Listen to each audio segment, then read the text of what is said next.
Hey, what's up, life designers? Welcome to Intentional Tuesdays. We have an exciting topic on the agenda for this week. It's the idea of having a personal manifesto and why it is crucial that everyone have a personal manifesto. This week is going to be a little bit unusual in that I'm going to assume that you've already done a little bit of homework. So if you haven't done so already, I definitely recommend you check out the written portion of this week's Intentional Tuesdays. It's only about 250 words. You should be able to read that in just a minute or two, and it'll give you a nice setup for the rest of the discussion today. Basically, at this point, I'm going to assume that you have already written your own 7-sentence personal manifesto.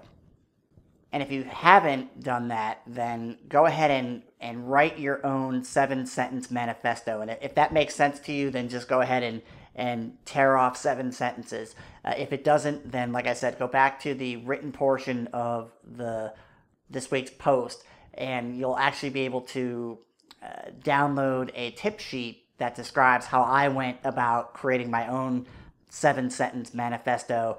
You'll actually see an example of my manifesto in that tip sheet, and it'll give you some recommendations for how to go about creating your own.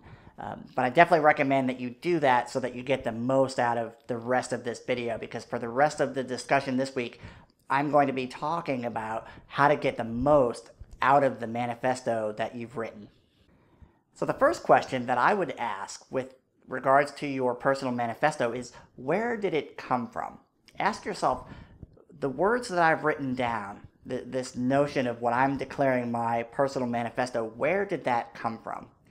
And the answer is yourself, of course, but I think the answer is really your higher self. When I wrote my personal manifesto, I could feel myself connecting with the really more purposeful self. I really felt, in past episodes I've spoken about the daemon, being that version of yourself that lives up to its highest potential. I really think that when I wrote my personal manifesto, that was the self that I was connecting with as I wrote the words on paper. And hopefully you feel the same way. So go back and take a look at your manifesto, look at those words, and ask yourself, does this feel like your highest version of yourself who came up with these words? And if not, feel free to go and upgrade your personal manifesto.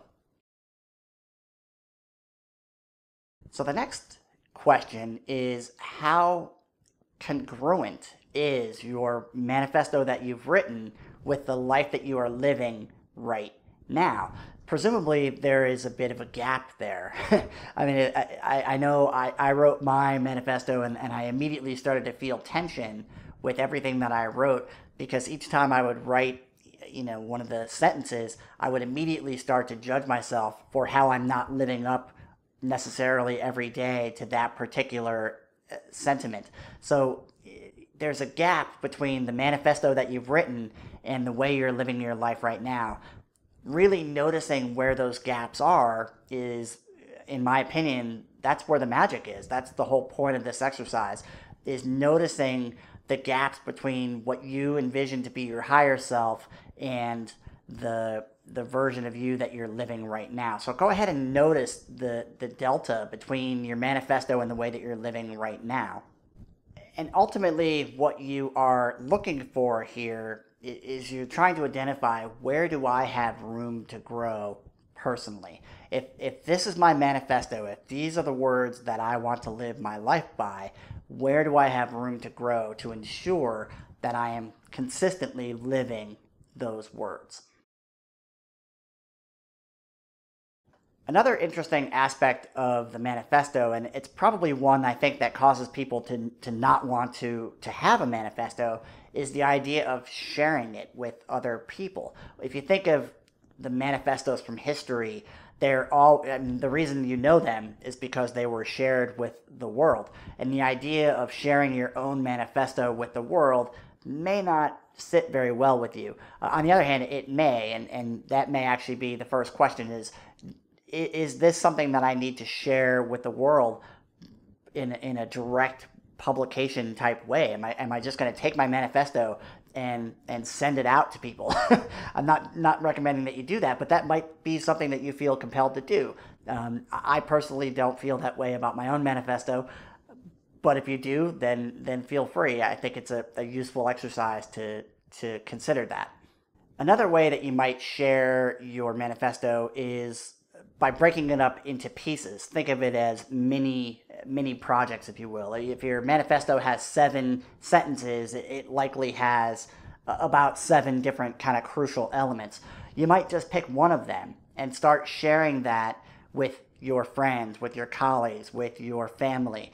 And you don't have to do it in an overt way. You don't have to say, this is part of my manifesto. You might just start saying the phrase over and over again, or really dropping it subtly into conversation and letting people know that is an important thing in your life, or that is something that you're really trying to work on. One of my statements in my manifesto is to be kind.